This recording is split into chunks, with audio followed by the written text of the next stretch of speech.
Hi Sagittarius, hello po, kumusta po mga ating mga dude? Guys, na po ba kayo dyan? Mga ating mga dude, ito po ang inyong April 2024 money reading. Sa lahat po ng mga Sagittarius, April 2024. Divine Highest White Light, pahingi po kami ng mga mensahe po para sa mga Sagittarius ngayon pong April 2024 money sa lahat po ng mga Sagittarius. Okay, so release resentments about money.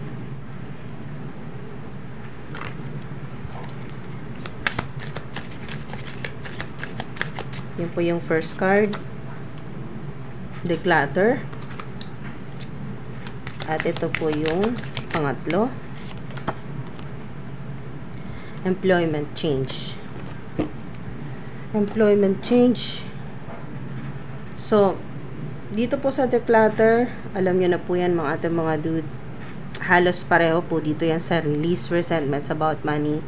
May mga i-let go po kayo, may mga kailangan po kayong alisin, tanggalin, linisin, ganyan po mga ating mga dude, no? Para mas kayo po ay makafocus na po sa inyo pong mga talagang mas importanteng dapat asikasuhin o gawin po ninyo ngayong April.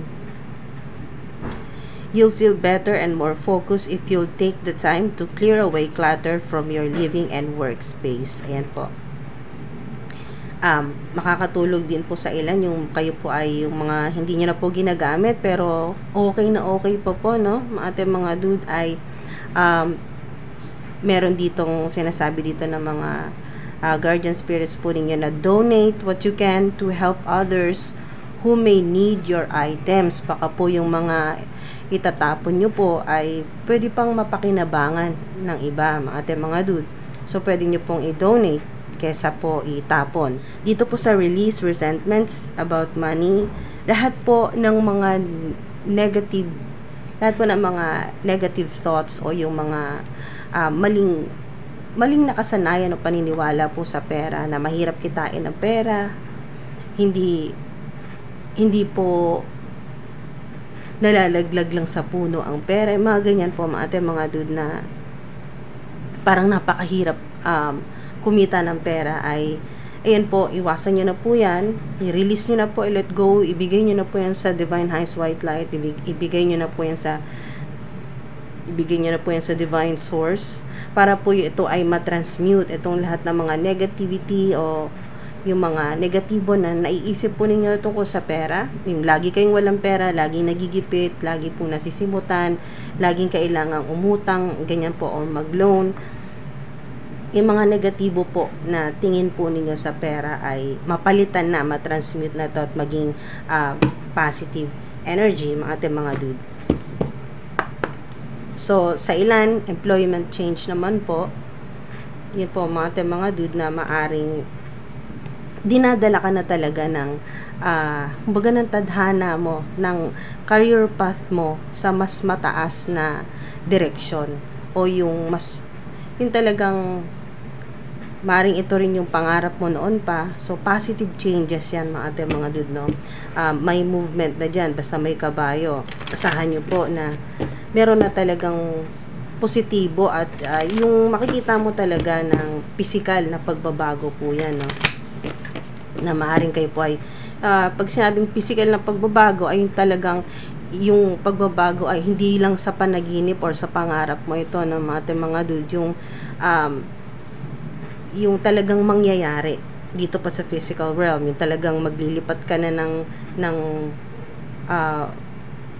maglilipat ka ng trabaho, ng kumpanya, yung ganyan po mga dude, or magpapalit ka na ng kung ano man po yung pinagkakitaan niyo sa kasalukuyan.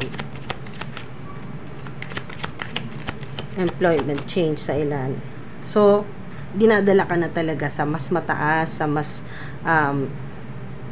career-wise, money-wise, yung salary-wise, mga dude, ay talagang makukontento ka, matutuwa ka kasi pataas na talaga yan.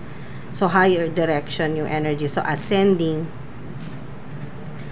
mga ate mga dude. At masusuportahan mo na yung itong pagbabago na to, o kayo man po ay magpapalit, employment change o career change po yan, ay mas mapagtutuunan mo na yung pangarap mo, yung mga priorities mo, yung passion mo, yung kung ano talaga yung magpapasaya sa'yo, magagawa mo na po yan or mabibili mo na.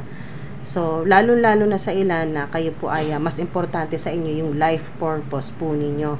Kung ano yung, kumbaga, mga dude, yung mas malalim pa doon, hindi lang kumita ng pera, makabili ng bahay, makabayad sa lahat ng utang, hindi lang po yun. Sa ilan ay talagang yung fulfillment, mga dude, yung magawa mo na yung life purpose mo, kung bakit ka nandito sa mundo, anong silbi mo. So, sumisilip yung remain positive sa ilan, no? Kung kayo man po ay talagang napakarami yung problema sa pera, panahon na rin na para kayo po ay kasama na dito yung declutter na paglilinis na rin. Pag maaliwalas yung bahay, tanggal lahat ng abubot, maaliwalas, malinis, mabango, ganyan po, no? Yung mga hindi yung ilang taon nyo nang hindi ginagamit, i-donate nyo na po yan, o itago nyo na, or itapon na po sa ilan, no? Dispatchahin na, para po pumasok na yung mga positive at mga new energy, bagong energy na po yan, no? mga ate mga dude, na siguradong abundance po ang sumisilip din ng no need to worry, kaya huwag kayong mag-alala. Wait, sa mga naghihintay, naghihintay ka ng magandang pagkakataon kasi gusto mo na magpalit ng trabaho, o itong career path na sinasabi dito, employment change, ay maghihintay. Pero yes, yan. If you believe, kung maniniwala ka, mga dude. Oh, wow, abundance. Lumabas na. Abundance. Sa ilan, maaring isa ito sa money block, o yung nakakaharang ng abundance po ninyo, ay yung meron kayong hindi nyo pa rin kayang mapatawad, no, mga dude. So, once na, wow, meron pa palang nasa ilalim ng abundance in the near future, kung ano man po yung ginagawa po ninyo, magiging successful po yan, mga dude, magiging matagumpay po yan. At isa dito yung clue na forgiveness, yung pagpapatawad, no, mga dude. Basta ngayong April ay magpatawad ka. Isipin mo na kung sino yung mga kinaiinisan mo, yung taong talagang kinasusuklaman mo, pagpraktisan mo na. Ayan po, mga dude, no? O umpisahan mo na kumbaga, mga dude, ngayong April, unti-untiin mo na yung sarili mo na pag-aralan kung paano mapatawad, no? Kasi isang sign ito, mga dude, sa divine being, sa mga maaring sa mga ancestors po ninyo, na hindi naman sa kondisyon, no? Kasi ang divine universe, wala namang kondisyon yan. Kung bibigyan ka talaga eh. Hindi naman sinabi dito na magpatawad ka muna bago ka bibigyan ng maraming pera or itong abundance sa ibibigay sa'yo. Definitely darating sa itong abundance sa ilan ngayong April, lalo na sa ilan na magpapalit ng kung ano man po yung pinagkakitaan po ninyo, employment change, sa balak mong magpalit. Yan po, employment change or career change po yan. At lalo na sa mga gagawin nyo na talaga tong release resentments about money, lahat ng negatibong pagkakakilala po ninyo sa pera, kung ano man po itong negatibong maaring impluwensya pa ito ng mga nauna po sa inyo, family members o mga ancestors po ninyo, yan po ay kung magagawa nyo pong ma-release na yan, ma-let go, o baguhin na yung ganyan pong paniniwala tungkol sa pera, yung negatibong paniniwala sa pera na money is evil, ganyan po, na napakahirap kitain ng pera. Yan po, kung kasama po yan sa i-declutter po ninyo, itatapon, i-let go, i-release, at kasama na rin po itong forgiveness, ay napakaganda, abundance yan. Hindi yan kondisyon, mga dude, no? Kasi talagang matatanggap mo tong abundance.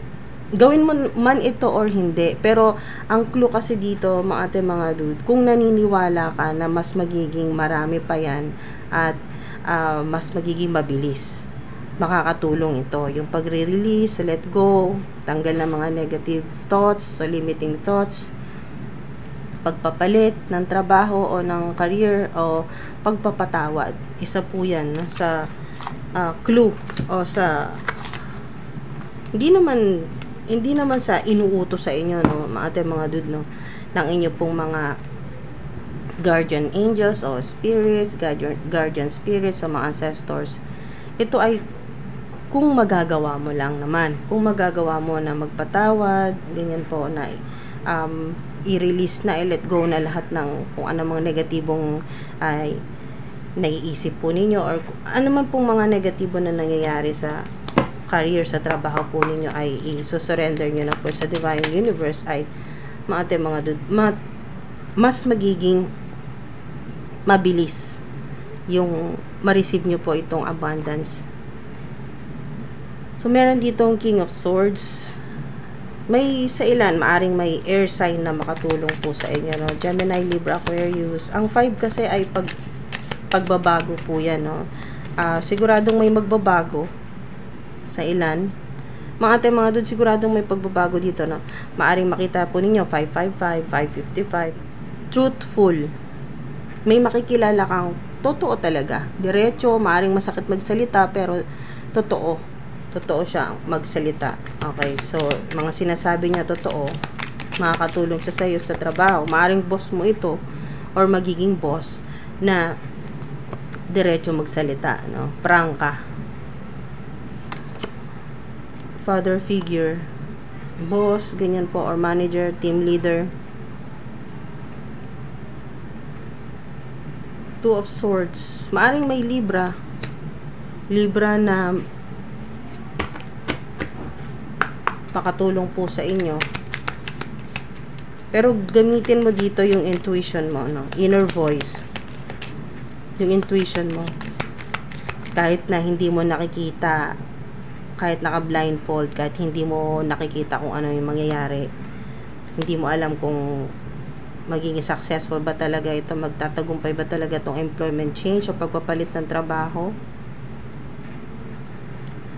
Okay, so nakikita mo man or hindi, siguradong may abundance yan. Swerte sa kayo po ay hindi lang swerte. Mga dude, blessed po kayo. Ngayon pong April, napakarami niyong matatanggap.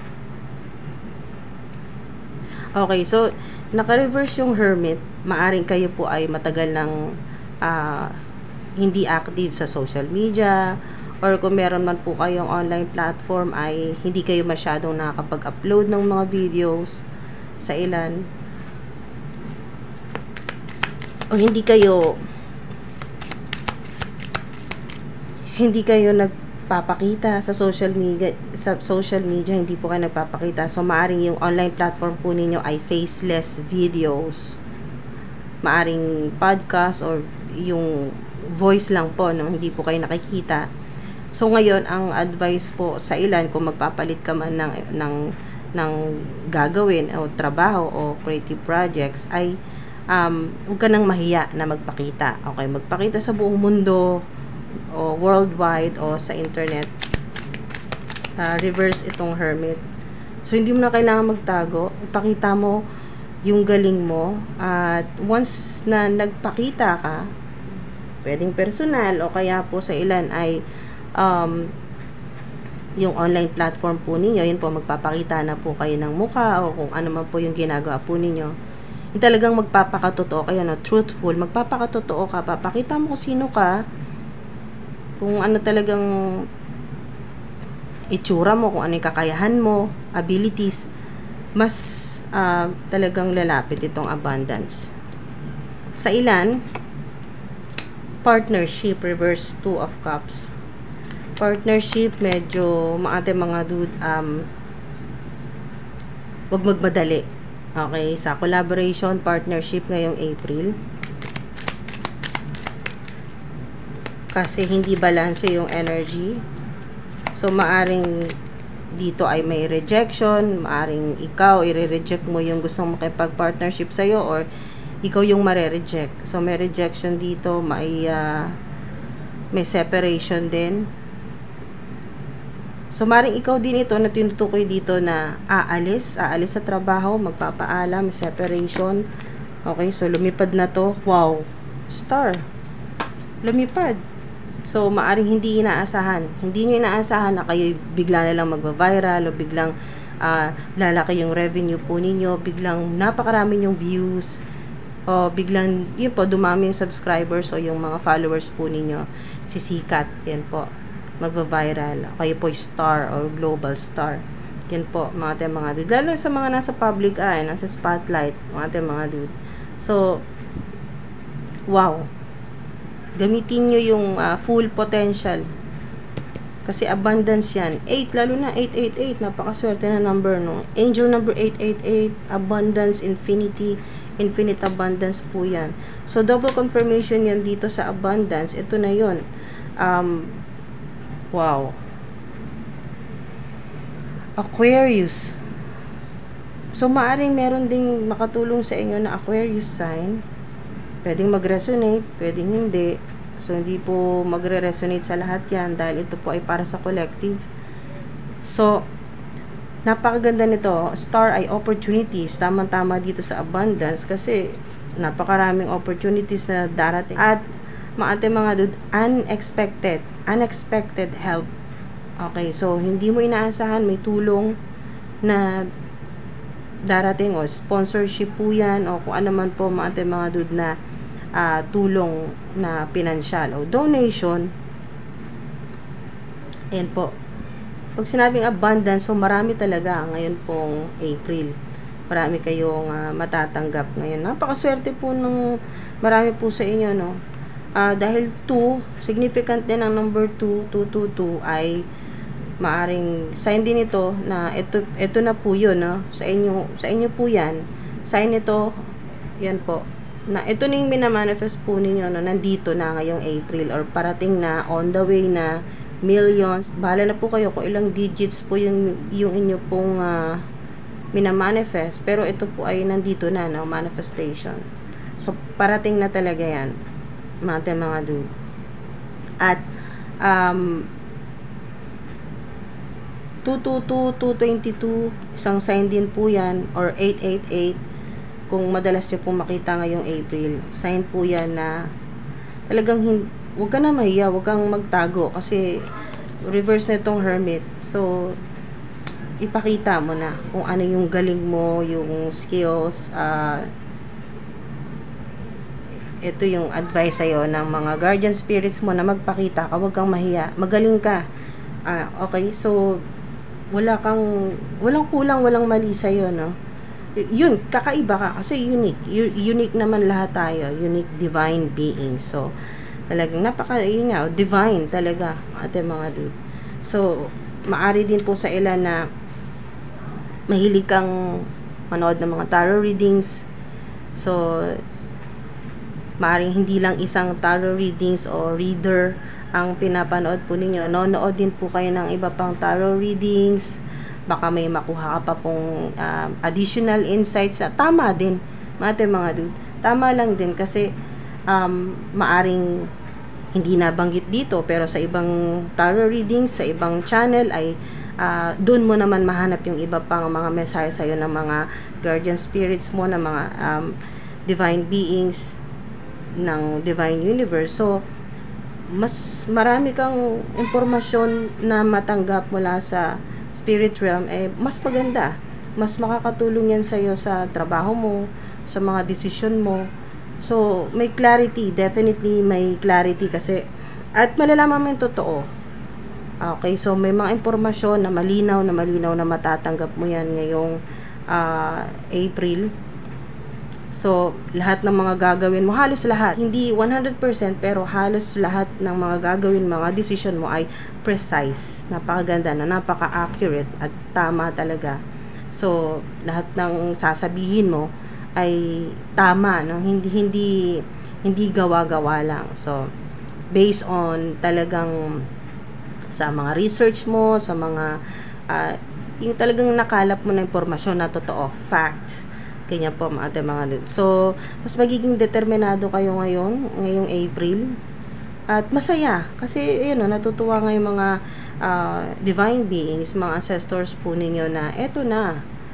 Matagal mo na itong minamanifest at deserve mo yan. Okay? Deserve mo yan. Hindi ka naman minamadali na patawarin mo lahat ng mga may kasalanan sa'yo o yung mga kinaiinisan mo, yung mga gumawa sa'yo ng hindi maganda. may connection man sa pera or hindi, mga dude, or sa trabaho, mga paninira, ganyan po, or kung ano man po yung ginawa sa inyo sa online, ganyan, sa internet. Basta kung ano man po yan, kasi meron dito mga nasa public eye, mga public influencers, na kayo po ay talagang nakatikim ng mga ganyan, ng mga pambabash, o yung mga trash talk, yung mga talagang masasakit na mga salita, mga comments. So, may healing. Ibig sabihin ay, pagaling na rin po yan. So, yung galit ay unti-unti rin naman yan matatanggal, no? Yung galit po ninyo. So, kasi may healing at may clarity. Kung meron ka mga impormasyon na hindi mo alam, malalaman mo, matutuklasan mo ngayong April yan. So, at kung mga connections naman po na talagang toxic, yung mga connections po ninyo, yung mga nakakausap po ninyo, kasama na rin po yung sa mga declutter, no?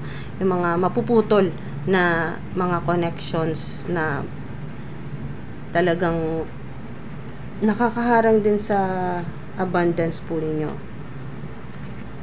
Yan, isa sa mga money block, okay, or blockages po yan. So, dapat maging masaya ka ngayong April kasi maganda naman, napakaganda nga kung tutusin, abundance yan, no? At may star, healing, yes card din po yan. Kung meron kang tinatanong sa isip mo ngayon, ng ating mga dude, na kayo po ay nalilito, hindi nyo alam kung anong desisyon, yes po yan, yes ang sagot, yes. Kumbaga mga ating mga dude ay green light yan, sige tuloy mo. So, maaaring ito yun, yung tanong mo na tama bang magpalit na ng trabaho o employment change yan, career change, yes ang sagot sa'yo dyan ng star. At yung magiging outcome niyan o resulta ay abundance, ano man po yan. Or kahit hindi magpalit sa ilan, no? Hindi magpalit, hindi po kayo magpapalit ng kung ano man po yung pinagkakitaan ninyo sa kasalukuyan. Pero abundance pa rin po yan, mga dude, sa pagtsatsaga po ninyo at pagbabalanse palagi ng energy po ninyo, no? Mga dude, maraming salamat po. Sana may nakuha kayo dito kahit paano. Salamat po sa mga sumama sa akin dito hanggang sa dulo. Thank you po. Ingat po kayo palagi. Maraming salamat po.